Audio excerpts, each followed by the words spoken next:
have a quiet dinner together. It was an excellent opportunity to get to know you and to also continue the extraordinary friendship between our two countries. The fact that your visit is accompanied by so many ministers and is matched by our ministers is a testament to the strength of our relations. I think this is a commitment we both share.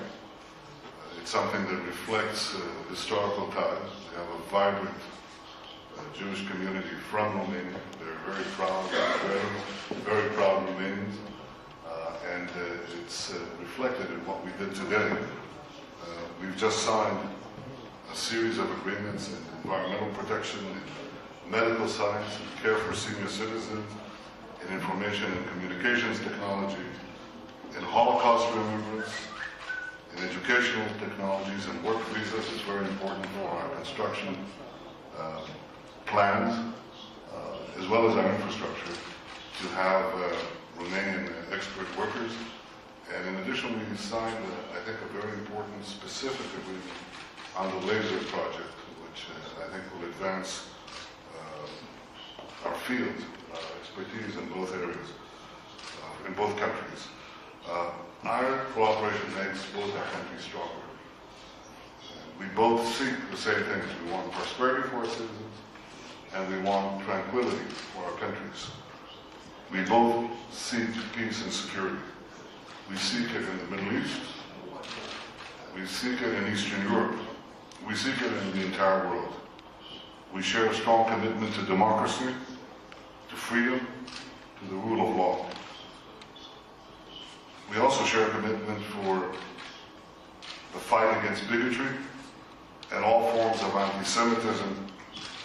Racism and intolerance and anti-Semitism has perhaps been the worst intolerance in history.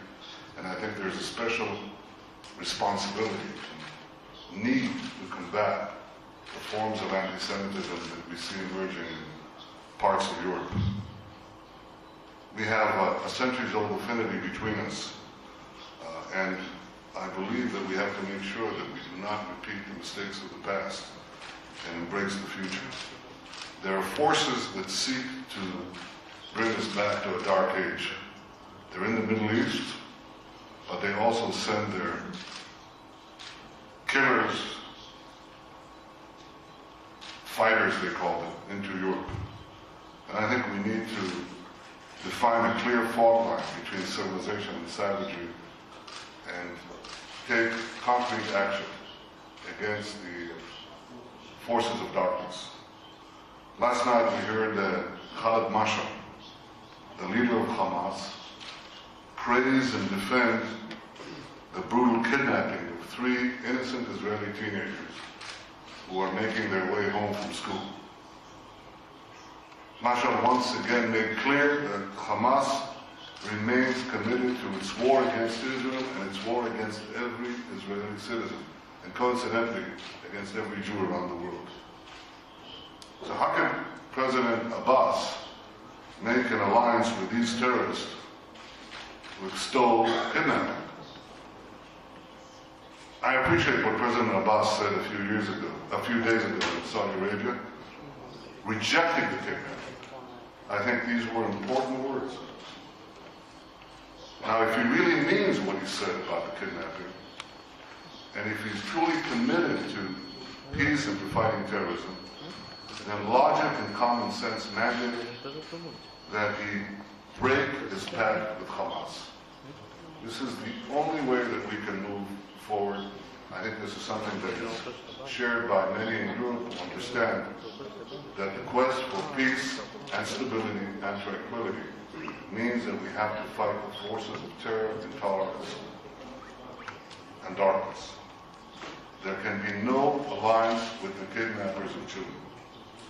Prime Minister, it's something that I know you share, and I know these are common values. Those values are expressed in our cooperation, and I look forward to further strengthening the alliance and the friendship between Romania and Israel. Welcome to Jerusalem.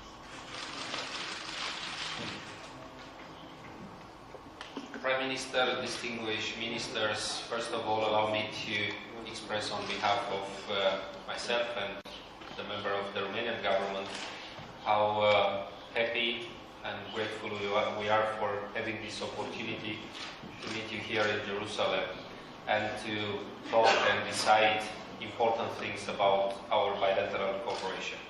I appreciate even more that you have decided to keep this scheduled meeting despite the crisis, the tragedy maybe that you are confronted with, and I would use this opportunity to express on behalf of the Romanian government, the Romanian people, our total solidarity, our support. I am a father.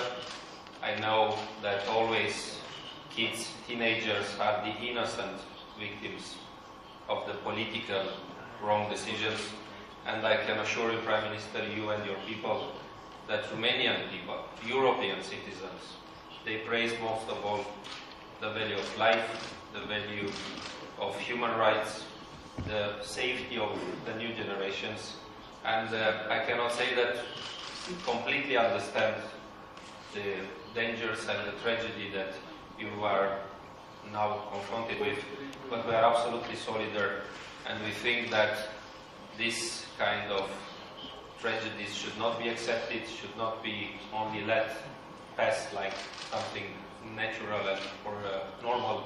And as a European and a citizen of a modern world, I want to condemn any kind of violence like this and to express to you and to your government and to your people